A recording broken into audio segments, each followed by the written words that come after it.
Olá, tudo bem? As últimas semanas têm sido marcadas por uma série de derrapadas na comunicação entre o governo e o mercado. Tudo começa no processo de escolha do novo CEO da Vale, que já vem de alguns meses, no qual o governo possui grande participação, dada a sua posição como acionista na empresa, e um nível de ingerência que parece difícil de conciliar com uma condução mais, talvez, digamos, organizada do processo sucessório. Isso tudo culmina, mais recentemente, no pedido de renúncia de um dos conselheiros independentes da Vale, dizendo explicitamente em sua carta de renúncia que o nível de ingerência do governo na escolha do novo CEO é inadequado e inaceitável na sua visão. Esse ponto é um de várias outras questões que têm ocorrido nas últimas semanas e que mostram um governo que está mais, digamos, em pé de guerra com o funcionamento do mercado. Outra questão muito relevante foi a não distribuição dos dividendos extraordinários da Petrobras, que, de novo, eles não estavam necessariamente escritos em pedra, mas era amplamente esperado que isso fosse ocorrer. Esse processo de não distribuição de dividendos, inclusive, atrapalha o próprio governo, que, como acionista relevante, deixará de receber dividendos que estão incorporados na sua trajetória de ajustamento fiscal prevista no orçamento da União para esse ano. Todo esse processo, na verdade, está associado a uma visão que fica cada vez mais clara, pelo menos para alguns analistas, de que o governo tem dificuldades de traduzir em ações toda a discussão de consolidação fiscal e postura pró-ajuste que está no arcabouço ou que está nos discursos, principalmente do Ministério da Fazenda. Existe uma pressão natural, e é perfeitamente natural, isso é importante a gente deixar claro, por mais gastos, quanto mais perto das eleições municipais deste ano.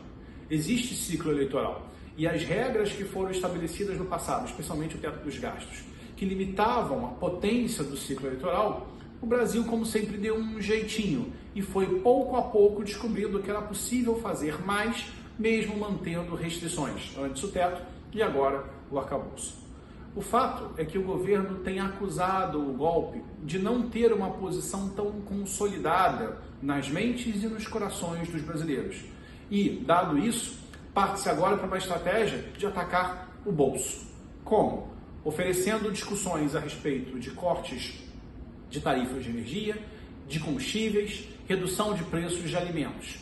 Tudo isso, se não é feito via mercado, só pode ser feito através de políticas mais intervencionistas no governo. Sem contar com o fato de querer esse ano abertamente ampliar crédito, aumentar a renda disponível, promover consumo e acelerar os investimentos da economia. Todas essas coisas acabam tendo uma implicação evidente no aumento do nível de intervenção que o governo pretende utilizar de 2024 em diante. E a questão é como você concilia isso com um processo de ajuste necessário, por exemplo, para se manter as metas do arcabouço, não só em 24, mas 25 e 26. O presidente Lula deixou claro na última semana que, com surpresas na arrecadação, a ideia de restringir-se gastos terá que mudar. Isso é absolutamente contra o princípio de você fazer uma consolidação fiscal, saindo de déficit para um superávit no horizonte de 4 anos. Sempre defendemos que o arcabouço era um farol impreciso e era uma âncora que não sustentava a economia e a dívida na medida em que não havia ligação direta entre o arcabouço e o que precisava ser efetivamente conseguido em termos de arrecadação para viabilizá-lo. Diversas medidas que foram implementadas no ano passado estão tendo efeitos sim sobre a arrecadação, mas eles parecem, a princípio, insuficientes, não só para 2024, mas especialmente para 25 e 26. Nesse sentido, o arcabouço é uma âncora ruim e é um processo que, na verdade, deve acabar morrendo mais rápido do que as pessoas imaginam. Sem âncora, como convencer os mercados, como convencer os agentes de que há sustentabilidade e que não entraremos em trajetória divergente? É muito difícil fazer isso na base da conversa. E, mais recentemente, a conversa, inclusive, do governo tem piorado de tom.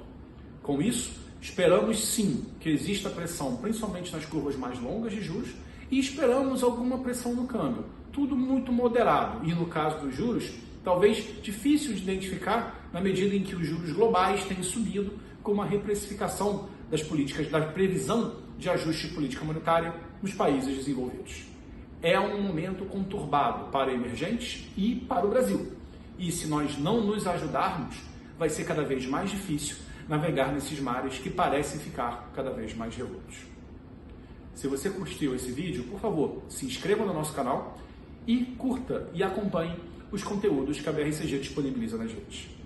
Muito obrigado e até a próxima.